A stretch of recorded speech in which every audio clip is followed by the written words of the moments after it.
Sebelumnya perkenalkan, saya Fadil Nabila sebagai pembimbing pada hari ini. Mungkin kalian bisa memperkenalkan dirinya masing-masing, mungkin dari saya. Oke, pertama nama saya Diano, bisa dipanggil Jujur atau Jujur.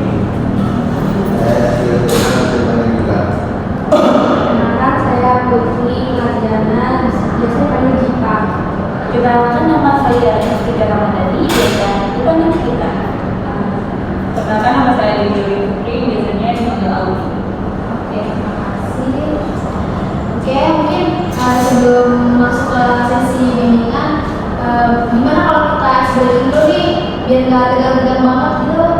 Oke, jadi ice breakingnya itu kayak, jadi nanti saya nyebutin angka 1, 2, dan 3. Nah, nanti kalian tepuk tangan sesuai ketukan dari angka yang saya sebutin. Oke? Oke. Kita mulai ya. 2, 1, 3.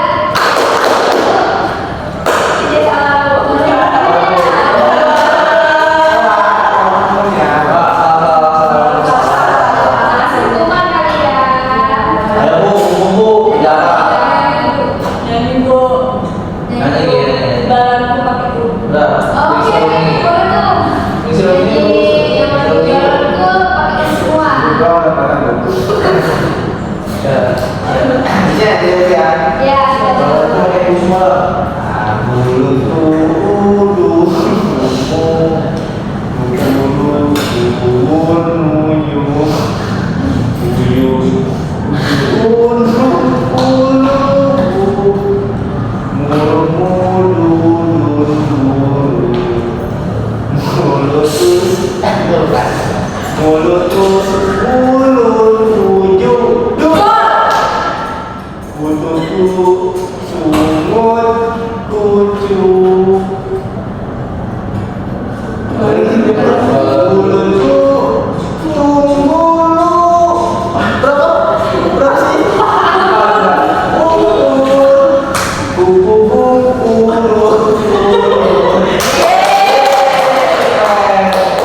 Oke, terima kasih ya.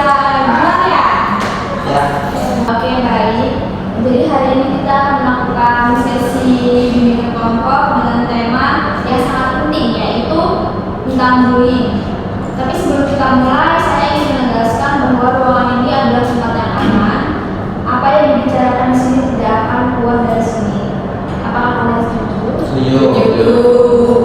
Oke, baik. Sebelum mulai, saya ingin bertanya, menurut kalian apa sih itu? Menurut kalian itu bullying itu kayak apa?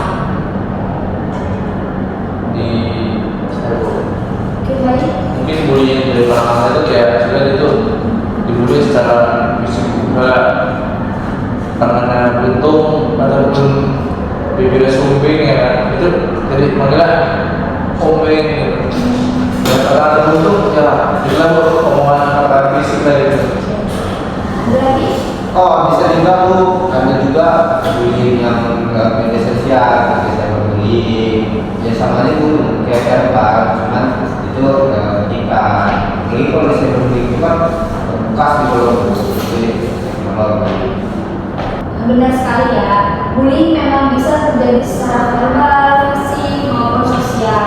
Bahkan bentuk modernnya adalah cyberbullying. Nah, di antara kalian ini ada nggak sih yang pernah melihat atau mengalami perundungan tersebut?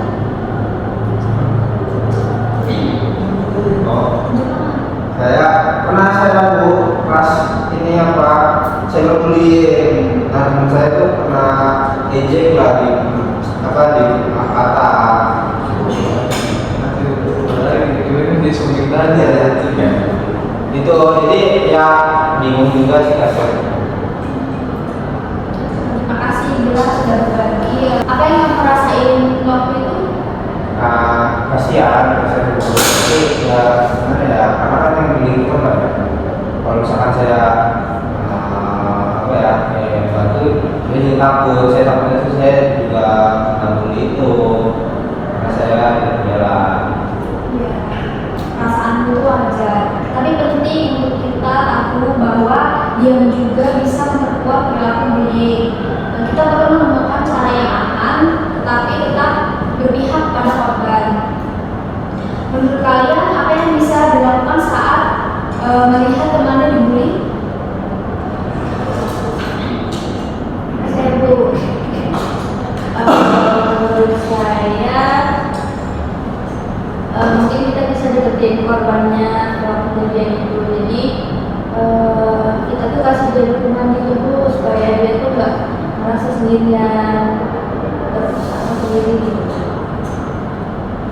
Kalau saya mungkin langsung lapor dulu ya Bu. Soalnya kadang tuh kalau pelaku kadang nggak peduli kebutuhan kita dulu masih sama teman. Jadi saya rasa harus ada otoritas yang lebih tinggi itu buat nyadari si pelakunya. Oke, itu langkah yang bijak ya. Tapi tidak semua orang harus konfrontasi langsung. Menyampaikan informasi ke guru adalah bentuk keberanian juga. Nah, sekarang, menurut kalian, kenapa orang bisa menjadi pelaku bullying? Ada yang tahu? Mungkin banyak tuh faktornya. Salah satunya mungkin ada apa ya? Kalau misalkan ada juga ibu, ada juga ketika dia tuh ingin menunjukkan superiornya dia gitu di hadapan orang lain. Jadi butuh orang yang bisa ya batu manusia dia menjadi superior. Dia butuh orang yang bisa dibully gitu Bu. Misalkan yang ketika ada kekurangan dia dibully gitu, menunjukkan kekuasaannya dia gitu Bu. Dia memanfaatkan. Ya. Ada lagi? Mungkin bisa jadi karena dia sendiri punya masalah Bu, di masa lalunya. Jadi dia lampiasin pendem ke orang lain gitu. Nah, itu tepat sekali ya. Kadang pelaku juga menyimpan luka yang belum bisa disembuhkan. Tapi itu tidak bisa menjadi alasan untuk kita menyakiti orang lain. Nah, tadi kan kita sudah berdiskusi nih berdasarkan pengalaman dari teman-teman semua. Dari pembahasan tadi, apa yang teman-teman bisa simpulkan dan apa yang kalian lakukan ke depannya untuk menciptakan lingkungan yang lebih nyaman dan bebas bullying?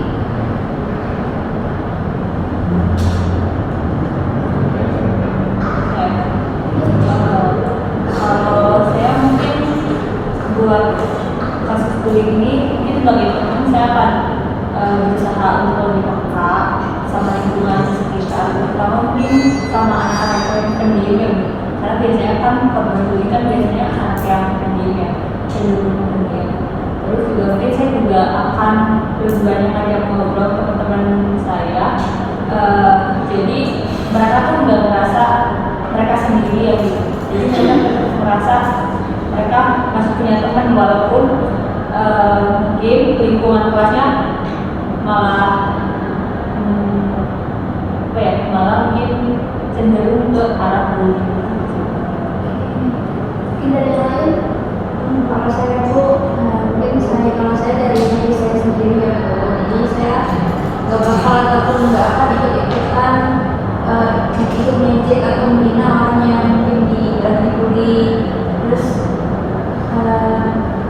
bahkan kalau misalkan kayak dibully tapi bukan kayak mereka buatnya bercanda gitu, tapi saya nggak bakal ikut-ikutan. Ada lagi?